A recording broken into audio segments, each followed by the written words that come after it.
बिस्मिल्लाहिर्रहमानिर्रहीम। अस्सलाम वालेकुम नाज़रीन, फ़िदा दिल हूँ और आप डेली मैदान देख रहे हैं। एक ब्रेकिंग न्यूज़ है इलेक्ट्रॉनिक मीडिया पे, बाकी जो मीडिया के ज़राए हैं वहाँ से आपको ये ख़बर मिल भी चुकी है। दारुल उलूम जामिया हक्कानिया अकोड़ा खटक नौशहरा में वाक़या है। इंतहाई एक मोतबर दीनी मदरसा है। यहाँ के नायब मोहतमिम जमीयत उलमा इस्लाम के समीउल हक ग्रुप के सरबराह मौलाना हामिदुल हक को टारगेट किया गया है। इस मस्जिद के अंदर बताया गया है कि ख़ुदकुश हमला हुआ है। इब्तिदाई इतलात ये हैं कि 5 अफराद इसमें शहीद हुए हैं।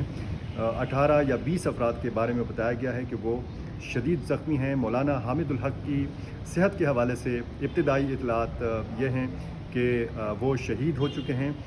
हस्पताल ज़राए भी यही बताते हैं, लेकिन जो हुकाम हैं, जो पुलिस हुकाम हैं, वो बताते हैं कि वो शदीद ज़ख्मी हैं। उनकी हालत जो है वो तशवीशनाक है। जो भी नई अपडेट इस हवाले से सामने आएगी, मेरी कोशिश होगी कि मैं आपके सामने रख सकूँ। बहुत शुक्रिया।